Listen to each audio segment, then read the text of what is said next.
You're listening to the All Things Real Estate Show, sponsored by North Seattle College RES and RCPM Bachelor's Program. This podcast is dedicated to educating the community and the real estate industry about the value of our program, which aims to help students, prospective students, or anyone who wants to achieve their goals of building a successful career in real estate and property management. Now, here are your hosts, the qualified team that practices what they preach, Mark Potter and Lyle Cruz Jr.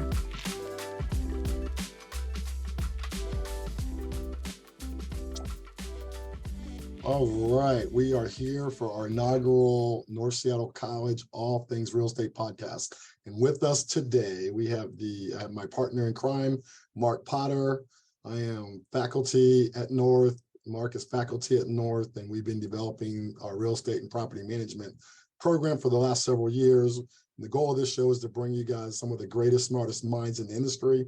And with our inaugural guest, we feel like, man, we struck gold. So Mr. Barry Blanton, we're going to have you tell the world a little bit about yourself. Well, first of all, I am so thrilled to be here with the both of you and everybody that's listening. Thank you very much for having me.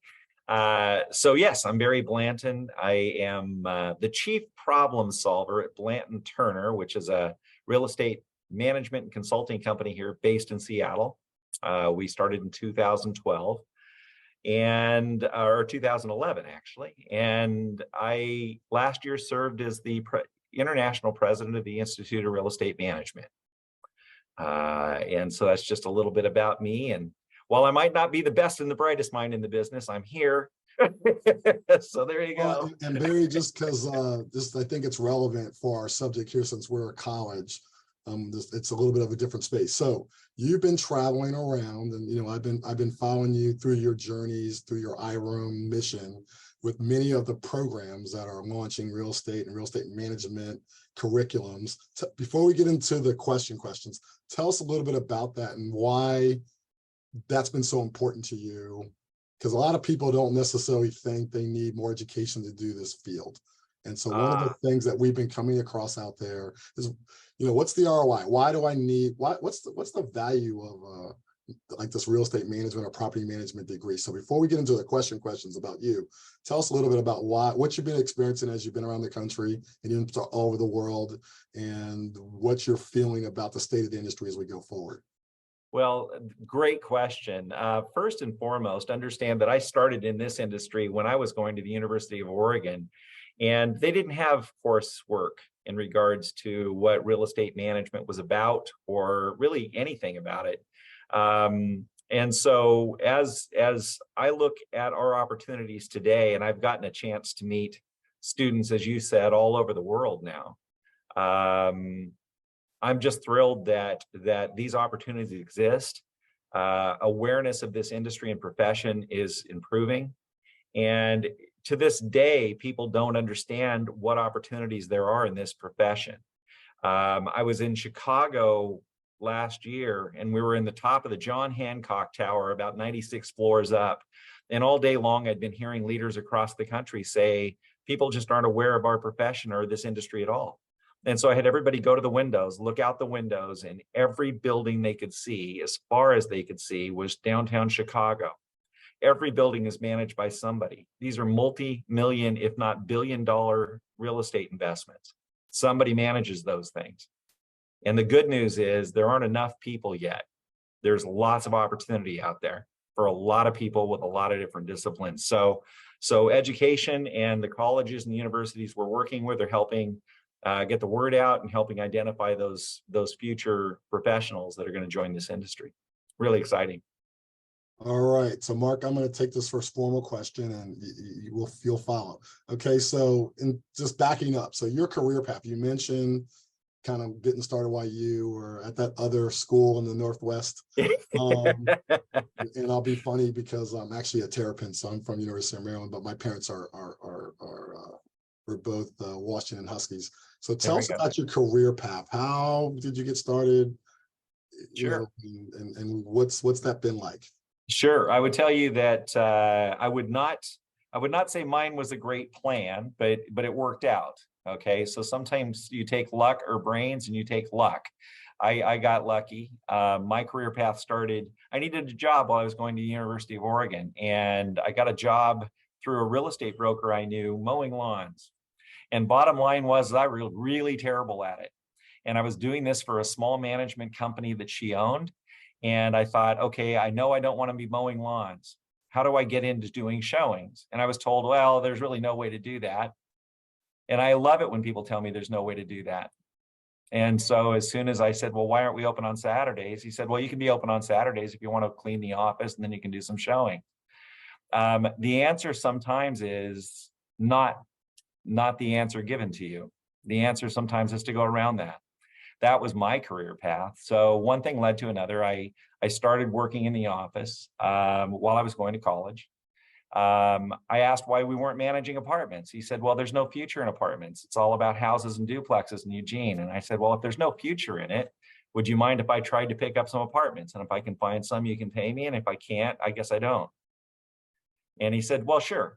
So sometimes it's about people not getting in your way while you see something they don't see. That's an opportunity too. I ended up being a partner with him for about 20 years. We ended up growing that company, and it became a primarily apartment management company. And again, luck or brains. It was luck, and it was tenacity, and it was figuring out what maybe others didn't see. And I would tell you that I was not probably the greatest student in the world. And I look at the students that are in the classes now, and I'm thinking they are so far, much farther ahead than I was, because they're doing something to improve their lot in life.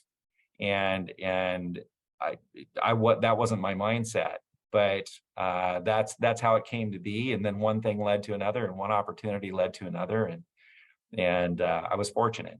So, but that's how I got started in it. It's not glamour. And it certainly wasn't a situation where I thought, okay, this seems like a good profession to go into.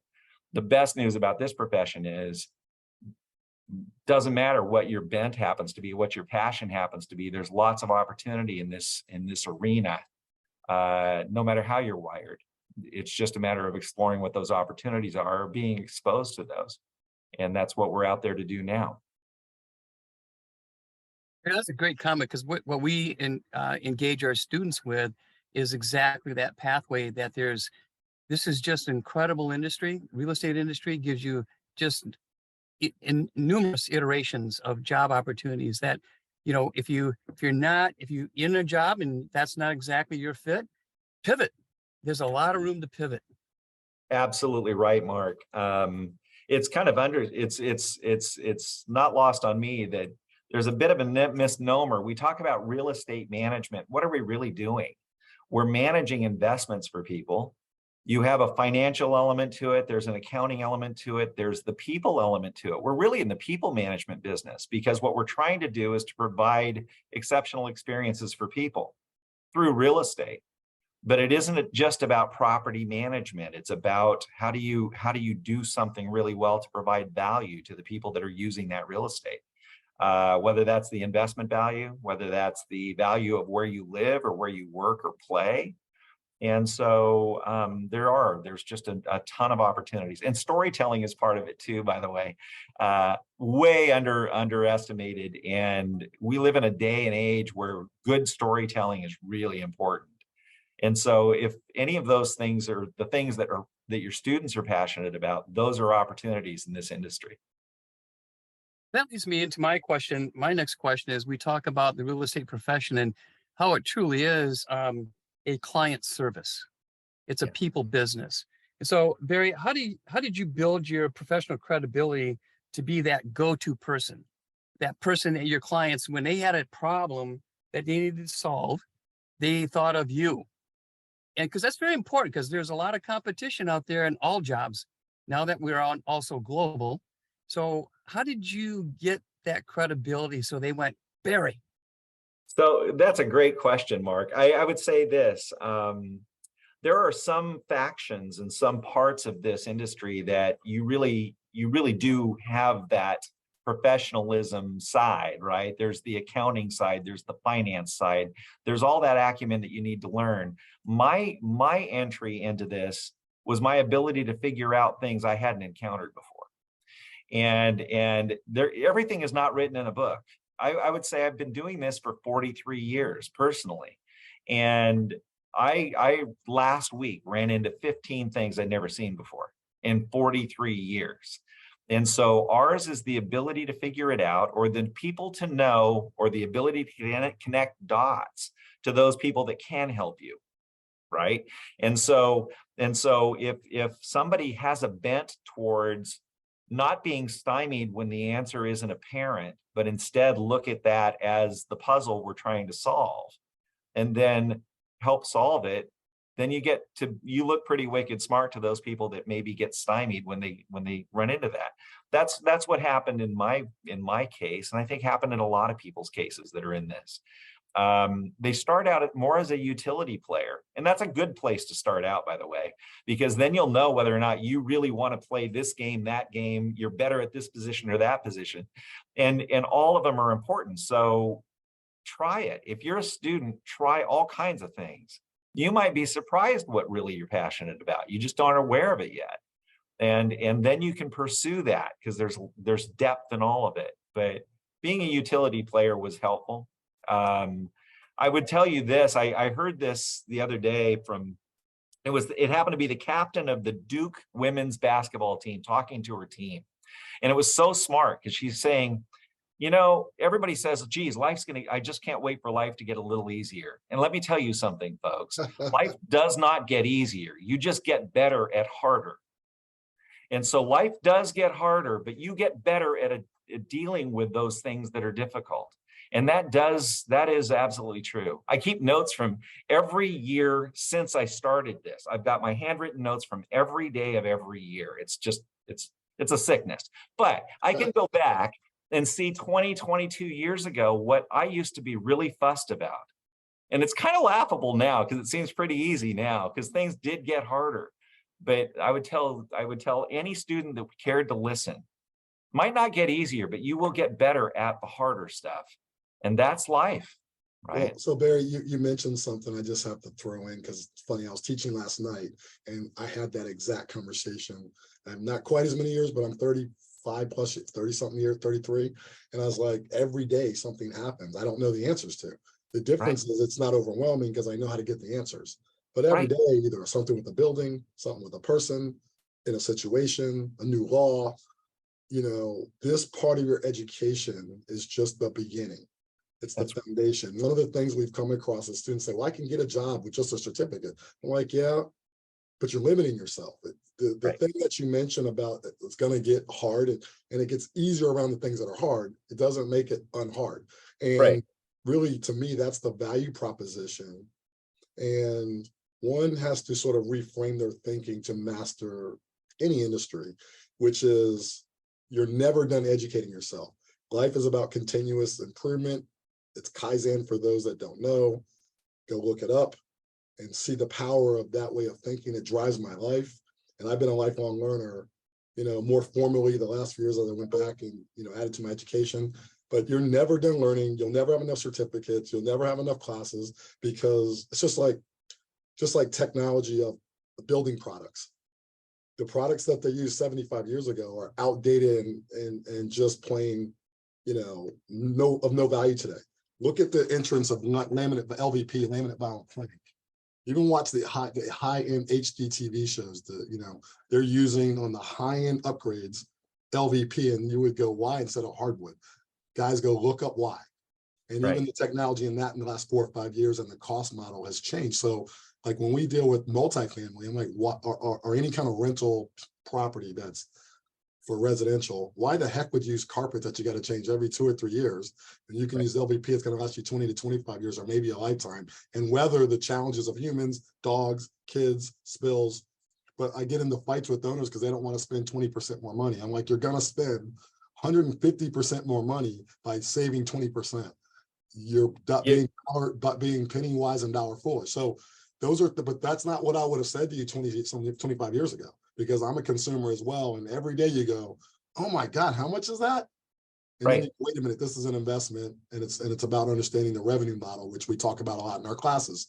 So moving on to the next question, because it leads right.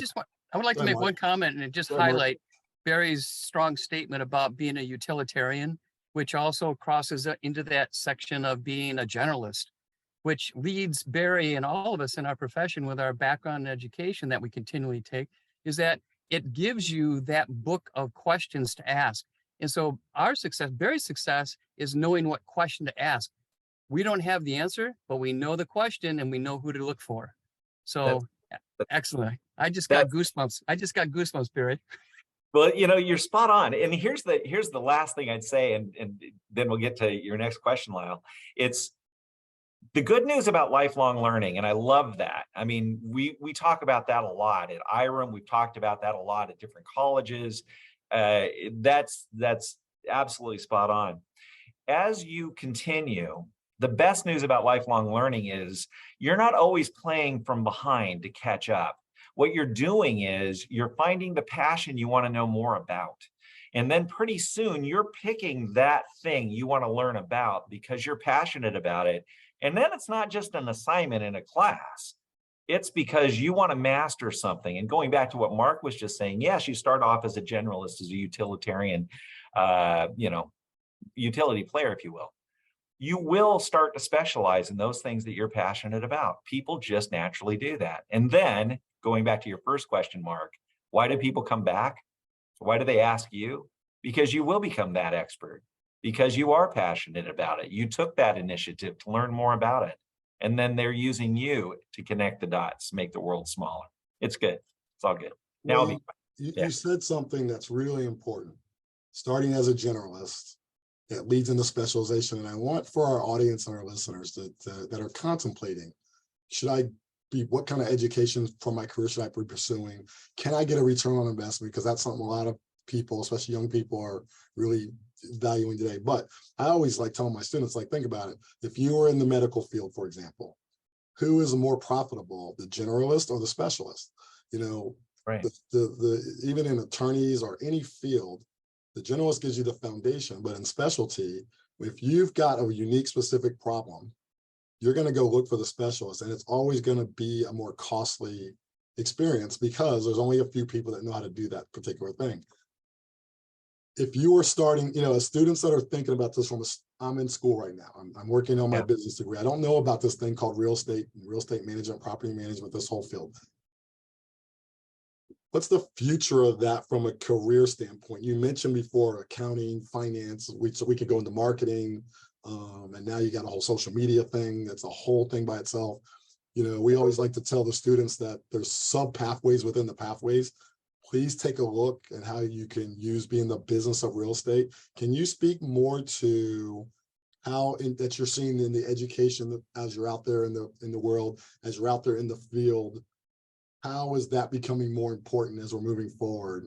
And why should someone even consider this kind of education from your point of view, both with all your unique positions as a firm owner, as IREM, whole background there, and just what you're seeing as you've been out having a chance to be at the colleges? What's your take on that? Why should someone look into this? Great question, and a deep question. I think, first of all, you mentioned ROI, right? Where students are looking for return on investment. And often they're thinking in terms of dollars. And dollars are true. That's a true return on investments, but so is your passion. So is your happiness. If you're wasting time doing something you're unhappy doing, you're losing. That's a lost investment because your time is worth something. All of these things are really tough to tell a student when they're out trying to get a job, their first job, or maybe a more significant job, and they've got real life issues that they have to deal with in terms of making payments and paying rent and doing all the other stuff. But these are things to think about. I think that when it comes to education, the way I look at it is this. I particularly like people that have taken the time to go to a college or university because of what we talked about in terms of the generalist thing. If somebody comes and they are looking at one thing, right, and this is the one thing they want to do, what if that one thing proves not to be their passion? Then do they leave it, right? And so I think that the first 2 years of college, the first 3 years of college are excellent for getting a taste of a lot of things. And the best news about this industry is all of those things exist in it, right? You talk about people getting a business degree. It's a very general degree, generally speaking. When you're talking about a business degree, people want to get into business, and they're thinking in terms of things like finance or running a business or whatever. I was just talking to somebody in Kansas City earlier today, and we were talking about this very thing. What is a building that is worth $140 million, if not an investment, if not a business? And what other industry can somebody that's relatively young, but well-educated and learning every day, become a CEO of a business that's worth $140,000 or $140 million or more? We had a 25-year-old managing a tower that's 43 stories tall in downtown Seattle because she was really good at it, right? She had a team of 19. You're managing people, you're managing a business that has a multi-million-dollar a year business budget. It's an asset worth hundreds of millions of dollars. Yes, that's real estate, but it's a business. And so with that said, what does college and education do for you? I think that it broadens your scope, it broadens your awareness of things. It gives you a taste of a lot of things.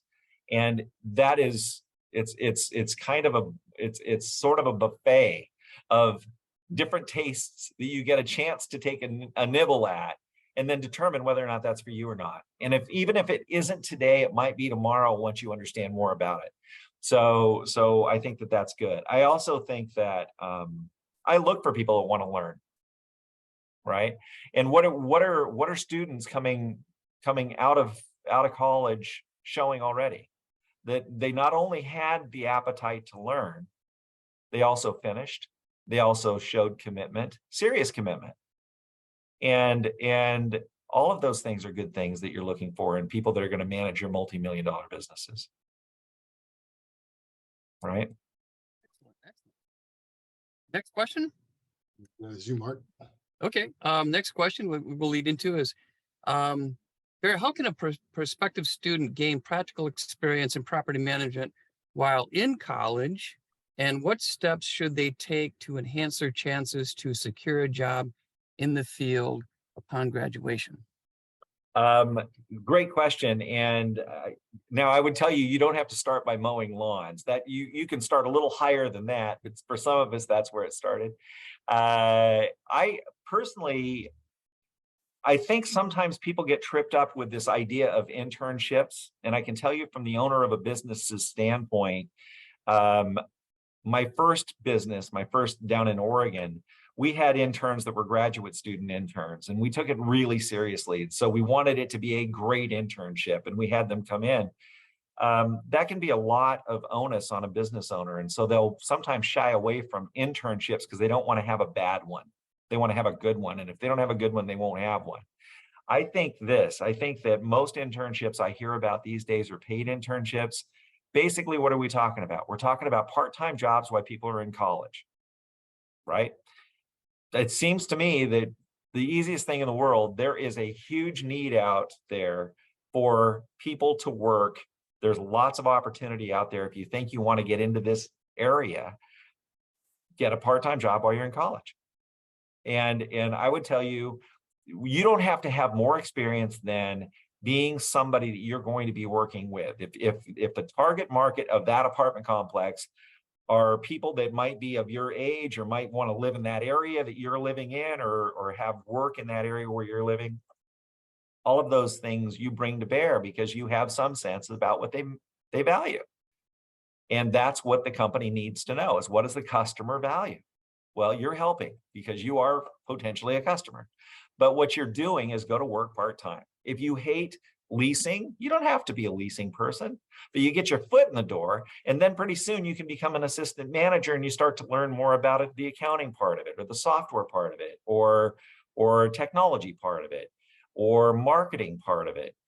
And then you get to move into those areas and you take those part-time jobs, but don't go in with your eyes with blinders on. Go in with the idea that maybe for you it's an internship, for them it's filling a job need. Part of it too is you're looking to see whether the culture of that place is right for you, right? Today, the best news in the world for students today is we live in an environment where moving and taking a variety of jobs is an expectation now. It didn't used to be, but it is now. And so therefore, give it your best. Make sure you leave your best on the field. And if it isn't for you, then go find the thing that is. But you're going to learn something from the last one. I would say this too. You learn from best practices and lessons learned. And so sometimes you'll never want to be like that. Sometimes you'll always want to be like that. You're going to learn from both of those. Just, stay aware. And, but I would say, if it was me, I'd get a job. I'd get a little part-time job, whatever I could do. If it's weekends, if it's evenings, whatever it is. Actually, one of your students has just started an internship with us because she was passionate about affordable housing. And so we've got her working on an internship in affordable housing. I could not be happier about that. Hopefully she'll stay with us. We'll see. That's exciting. Yeah, we're very excited about that. And that's one of the things that Lyle and I do have the faculty in our program, is to help the students bridge that gap into employment. And so we actually have members of the community that will come to us with opportunities, and we guide students to that path. It's up to them to take the reins. We just pass it on, but it's very exciting. So there's opportunities, and it's also, I also find that getting into the work environment gives you a chance to do what you just mentioned, iterations and cross silos, and get to see something. And you'll go, you may be in leasing and maybe you don't, that's, you like it, but then you see something somebody else, what other groups doing, you're like, I'm going to do what they're doing. And so, and that really works well. Yep. One more add-on to that, Mark, is relationships matter too. And so you're a student, you get to go and you work in a company. Maybe it is for you, maybe it isn't for you, but now you know a bit more about what you're looking for. If you build good relationships with people, people want to help people they like or they know. And so that's part of it too. It's just a matter of how do we make it not 6 degrees of separation, but make it 2. And so I would say working in the industry and getting to know people and building relationships, there's not a downside to doing that. One last point I'll make on that is, one thing that I've found in my career and in associates I've known is being able to be in the work environment and joining that with an education. You take those educational tools into the workplace the next day, and it's amazing exercise. And it also accelerates your career development and advancement, because you've got some extra tools. So thank you. That's excellent. Well, I'm looking at this next question and you've kind of answered it, but I'm going to just refine this a little bit. I mean, the kind of thing, and I think you've said it. So what advice would you give to a prospective student interested in pursuing a career? And I think you've really hit it already. But what skills and qualities do you think, and I as I was listening to both of you talk about that, I was thinking about sort of that evolving building up from the generalist to the foundation, and those skills or qualities. So I'm going to piggyback on this last question that Mark asked. Those skills or qualities that you would think are most successful in this industry, the core ones. There's 2 or 3, put you on the spot. What would be 2 or 3 of those things that you think jump out at you that you found that really needed for someone to grow their career? I think agility. I think that I'm going to say this with a proviso, but I think that the ability to pivot, we will not run into the same things every day, generally speaking, unless the proviso I was going to say is unless you happen to be working in the accounting department or in something that's a little more based on principles and routines. I also think this, sometimes students that I talk to will overlook something because to them it's obvious, right? They do social media and technology like they breathe. Well, if you got started in 1980 like I did, maybe that isn't like breathing to me. So what can you bring? You bring a new awareness, a new set of skills that you think everybody might have. And I would say, look outside of yourself and look more broadly. You are not necessarily competing with just everybody that does everything the same you have, and therefore you're not unique. That's not true at all. And I would tell you, what can you bring to the company? It's not just what that business or that job brings to you, but think outside of what you take for granted and ask yourself, what do you have to contribute to the company? Because that's going to help you with confidence, not arrogance. There's a difference, but confidence, so that if you do your homework on that company before you talk to them, I'm sorry, I'm probably skipping ahead, I don't know, but always do your homework on the company, because if their social media presence isn't great, that's an opportunity that they could use. If their website is a little antiquated, it hasn't been updated in about 7 years, that's an opportunity. You know how important that is as a student. You deal with that stuff every day, all day, and they might not. And so what can you do for them? That's something I would always ask as you're talking, because everybody wants to contribute and be valued. You know, Barry, you just said something really important. I want our, potential students or anybody in their career path. A lot of times I've experienced, there's a big hit on the millennials today, but it's a big experience of maybe looking at a negative of a company. I love what you said about, hey, that's an opportunity. And Sure. Trust me, once you get over a certain age, as my niece would say, Uncle Al, you're olderer. That's a word she made up. I was like, little girl, you're now 30. So, ha. But she's getting married. We're going to Hawaii for her wedding. That's kind of cool. But now she's got 3 little ones. But here's the deal. That thing about what value can I bring that they don't have? How respectfully could someone bring those ideas and be heard when maybe some of us older folks might not be, because we're uncomfortable, like you said, with some of the technology? How would you recommend a student go about, or not a student, but someone in their career early, seize an opportunity and learn how to respectfully deliver that so they can be heard? Do you have any thoughts about that? Well, first and foremost, I mean, generally speaking, what happens in these interviews is they tend to be one way, which I always think is like, that's too bad. That's a miss already, right? But if the employer is doing the interviewing, what you really need to try to understand as the interviewee is what matters to the employer, right? And they're going to tell you what matters, but then you can have done a little research, and it's just possible that for example, just coming out of college and just having gone through the hard work of college, and college is hard. You did work there.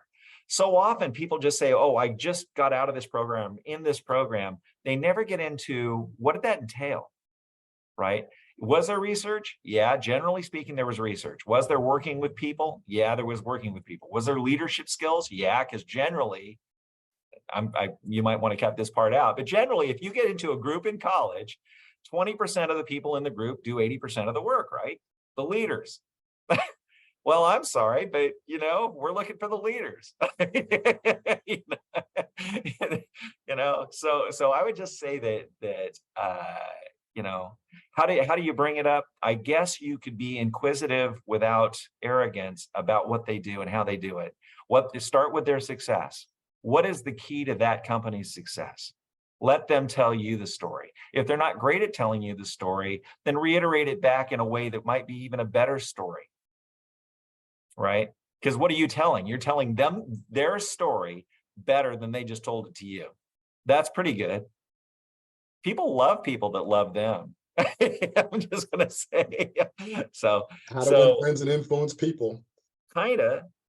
So I would say, if there was one thing I could tell anyone out looking for an internship, a part-time job, or a permanent career, interview them back, because your time, you only have so much time. And if you waste time someplace you should not be, that's not a good thing, because you're not going to be your best. They're not going to get your best, and you're not going to stay.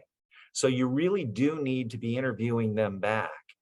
And it isn't just what they can do for you, it's what you can do for them. But you're not going to know that unless you have a really good conversation with them, right?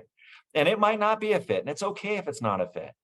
But if you interview well and they interview well, you're going to figure out what they can do for you and you can do for them, and everybody's going to leave happy.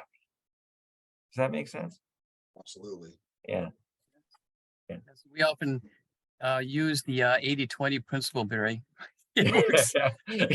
I learned that one early in my career, and I pass that on to students all the time. All the time. I remember early in my career, you're just fighting for any client to pick up the phone, and you took on any client. And then after you looked at your book of business, you're like, yeah, 80-20, 20% of my clients I'm getting along with, they produce 80% of my income. The other group, it's time to have a discussion. Yeah, it is. It is, Yeah. and absolutely. And people avoid those, right? They walk around it. I think a lot of times people take responsibility for when something isn't a fit. Too often, maybe put too much of it on themselves. Or they're so in need of something, a job or whatever, everything looks pretty good. But yeah, that's a powerful point. We had a recent session with several industry professionals in business, and several came from our field, and it was amazing how often that came up from our panel, and how curved and not straight line their path. Often when we're young, we think the path is straight. Later you realize, man, there's nothing straight about it. And like you mentioned earlier, today it's so much less that way. No one's expected anymore to go to one company, spend 30 years doing the same job. In fact, that's just not the world we're really operating in anymore. And the ability to pivot. Mark uses that word pivot a lot. And we talk to our students about that. So Mark, you got the next question. It kind of leads right into that. Yeah, are we talking about the I have it as question 6. Is that is where you're at? Because I think we skipped one. So are we on the many people? Question 6 on your list, yeah. Okay. So we've actually, Barry, and you mentioned telling the story, which is very important, and we do that too. And one of the reasons why we're in these meetings and podcasts and reaching out to the industry is that we are telling our story. And we've talked about some of these points already, but there are a lot of students and prospects in our community that come to us and say, well, why do I need a certificate from the college, or why do I need a degree to help me in my career? And so you've always touched on this, but maybe we could distill it a little bit more. And how do you feel about enrolling in a college real estate education program? How can that help students thrive in the field? Yeah.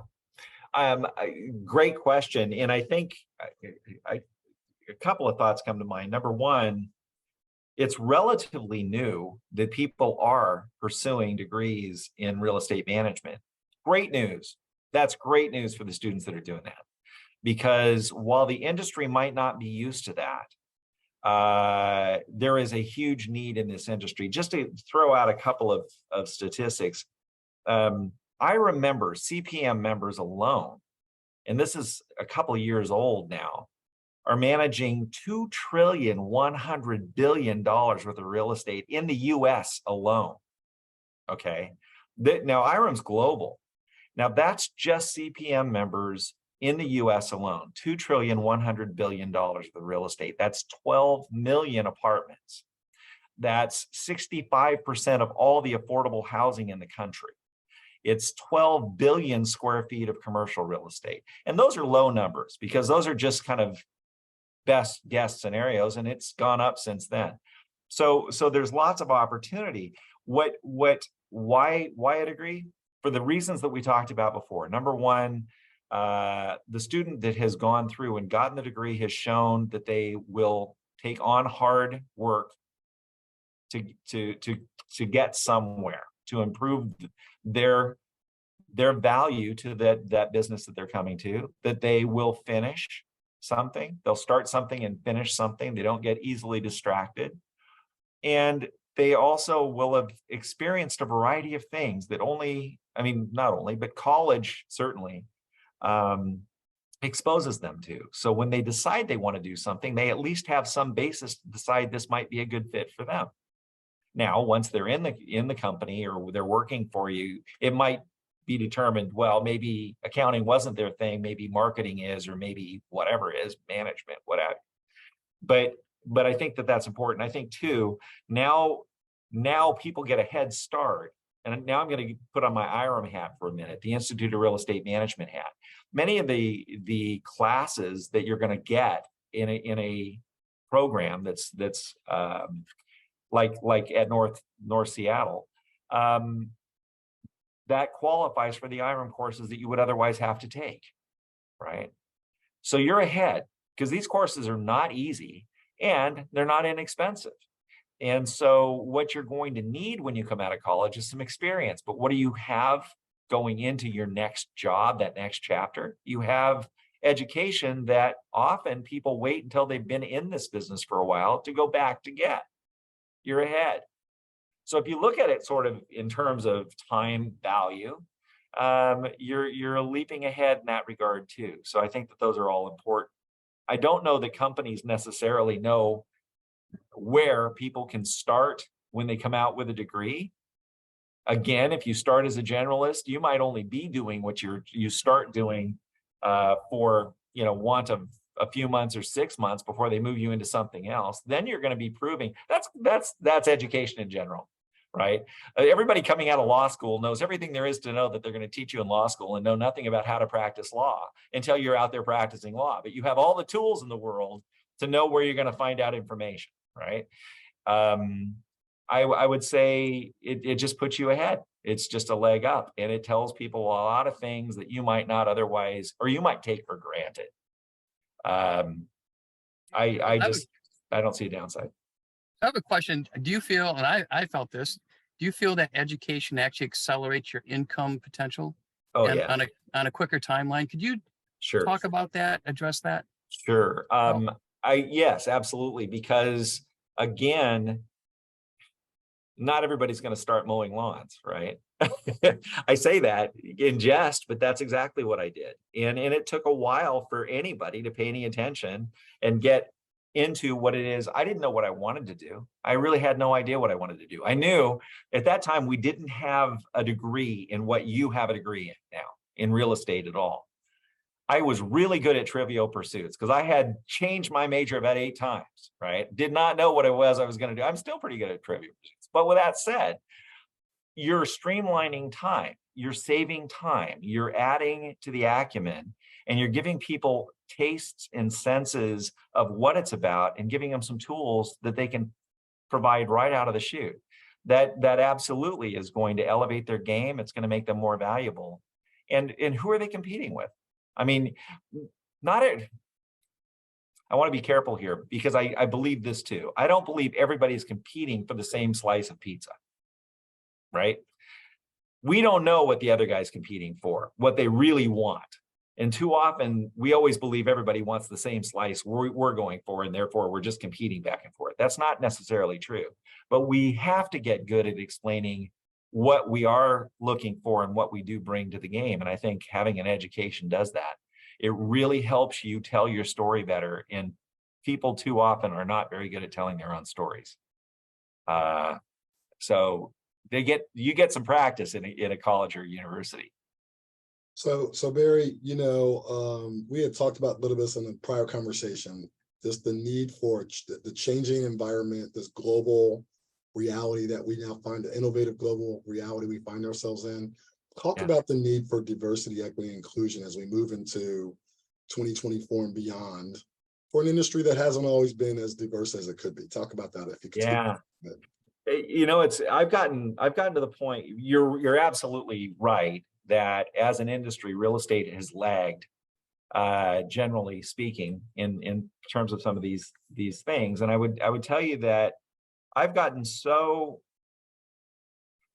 enthusiastic about what DE&I, the opportunities it represents, right? We're sitting here competing with the world at large for talent in our industry and in our profession.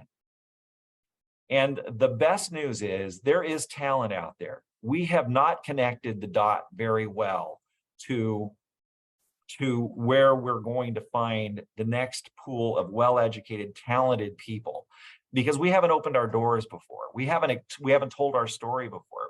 We're really, one of the things we're worst at is explaining what these opportunities are to the people looking for opportunities. There are other places. Software just took the wave, right? Everybody wants to be a software engineer, right? Before that, it was engineering took the wave. There was a minute, you know, or accounting took the wave for a while.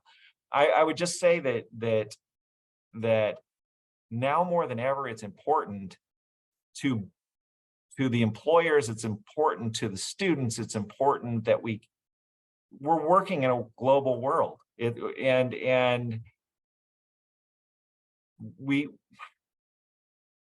I'm trying to collect my thoughts because I get very enthusiastic about this.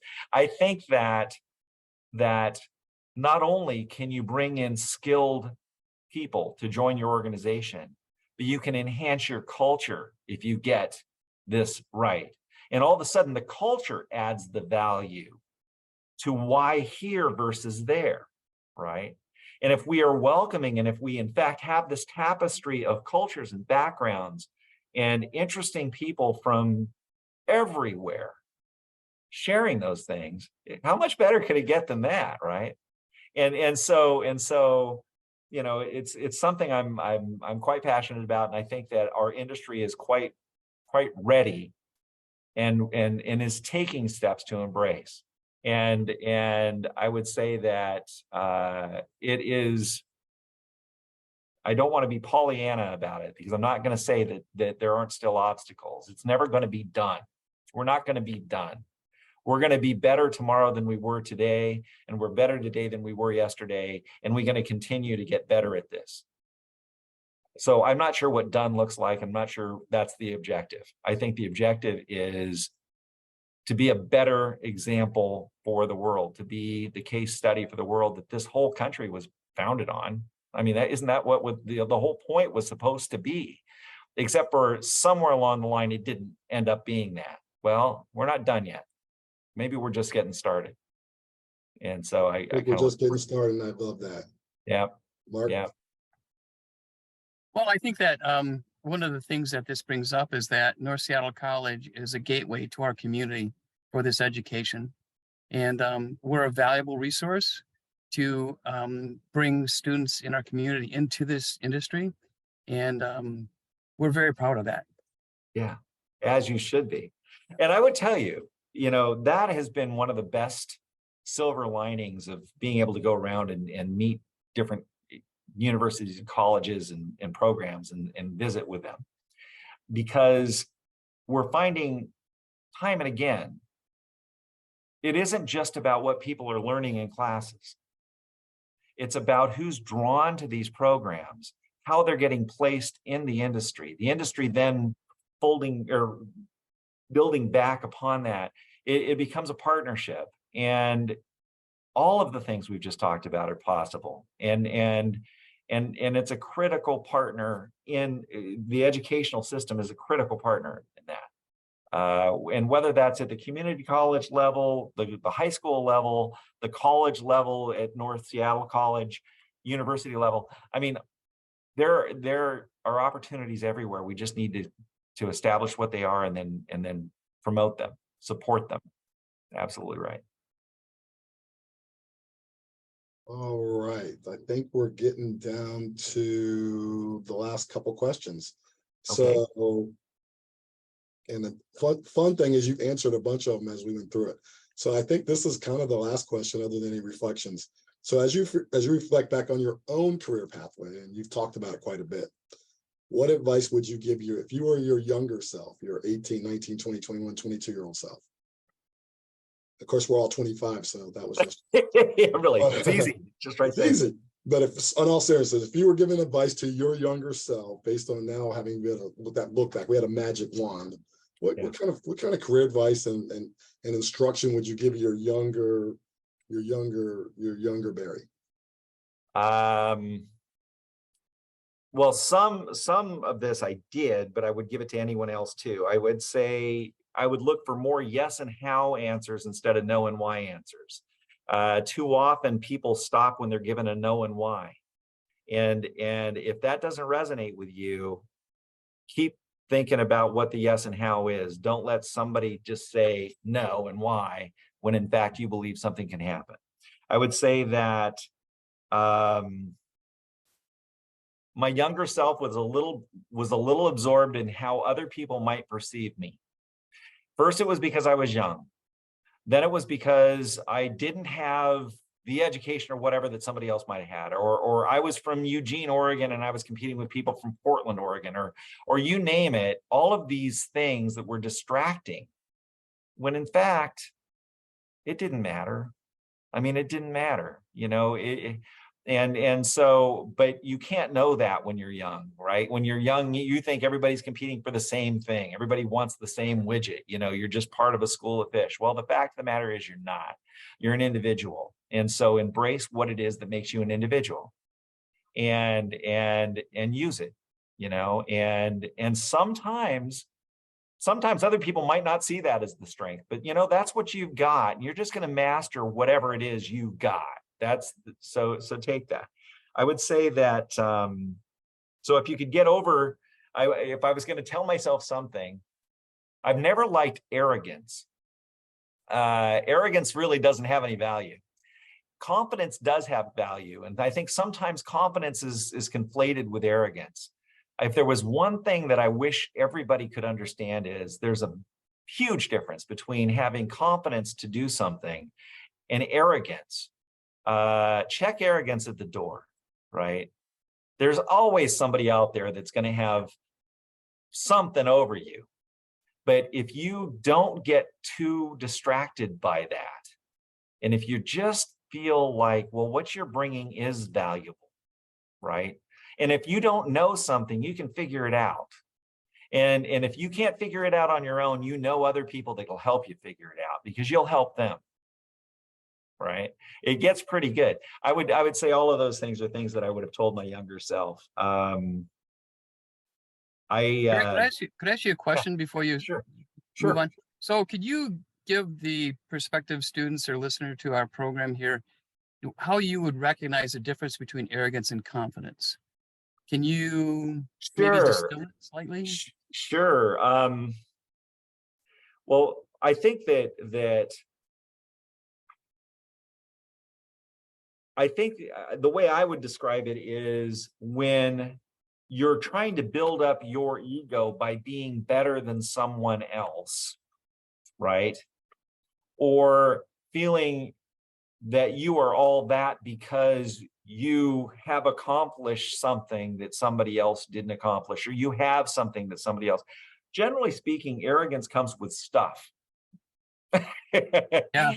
And I would say that confidence comes with an inner self knowing that it's okay not to know everything.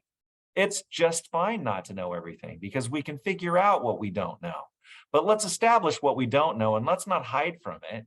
Instead, let's lean into it. And then let's get in touch with Lyle or Mark or some of my classmates or whatever, and let's just run it by people that are out there to help us.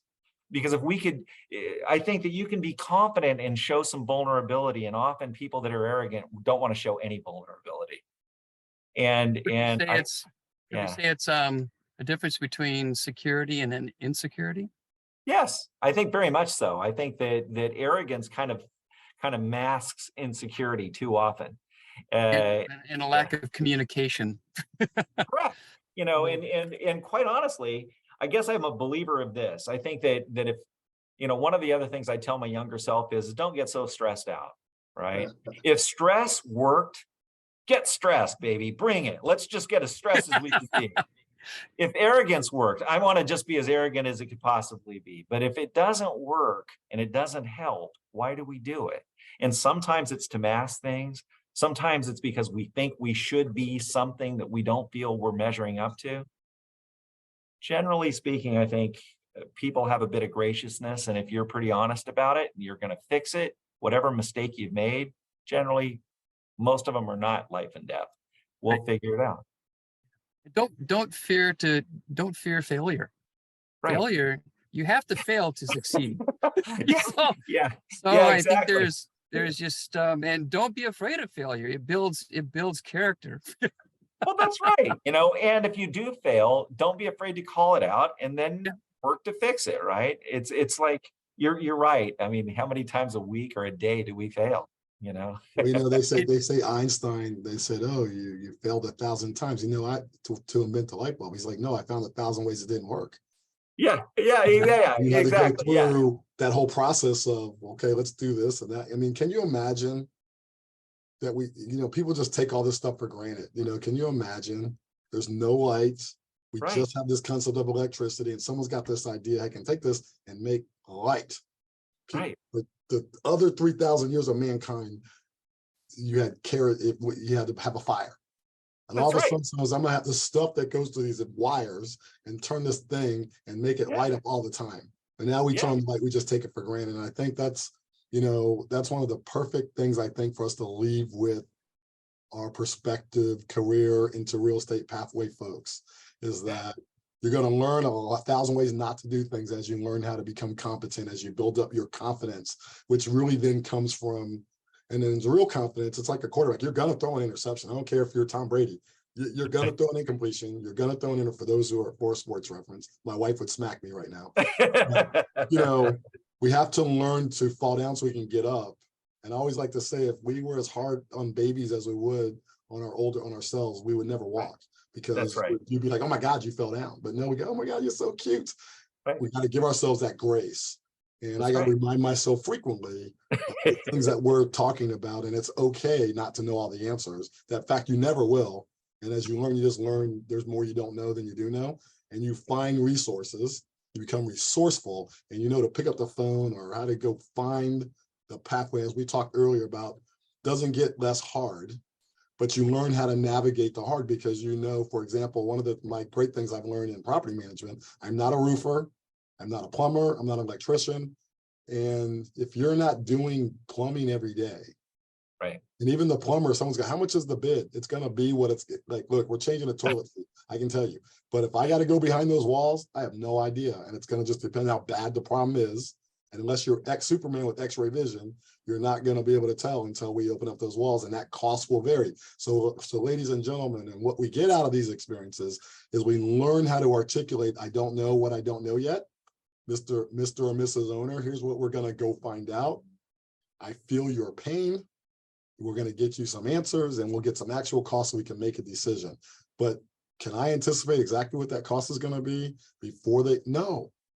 Right. So there's a point when you get to I don't have to know that, because there's no way I can. So in our industry, and that goes 1,000 different directions. But one of our colleagues, Mr. Paul Rogenkamp, always says there's no perfect properties and there's no perfect people. And he managed malls for like 30 years. Like, I don't care what type of asset class you're going to deal with. You're going to deal with a series of, oh my God, I can't believe what happened today. You can't make this stuff up type of stuff. And it's that box of directional know-how to know how to go begin to solve that problem, and what makes this industry so dang interesting, and why we need so many creative problem solvers to help in all the areas to make our business and the model work better. So that's kind of what we really preach in our program.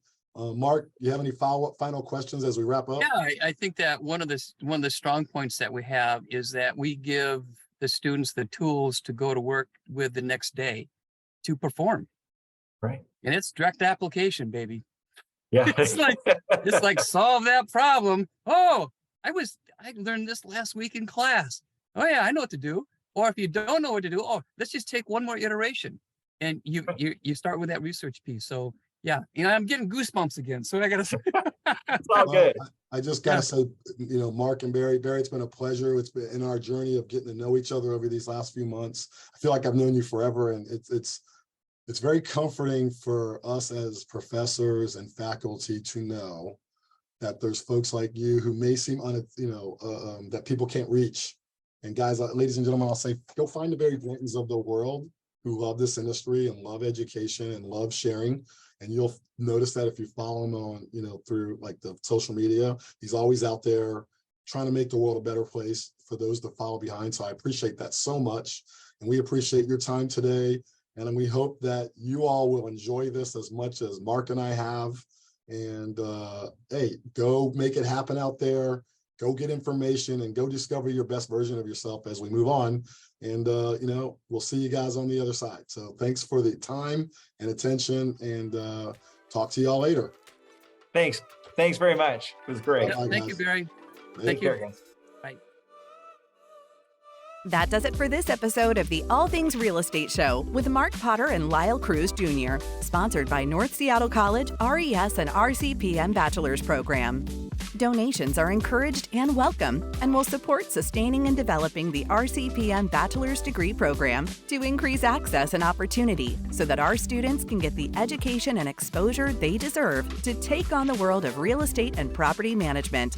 To make a donation in support of the program, visit nscallthingsrealestateshow.com.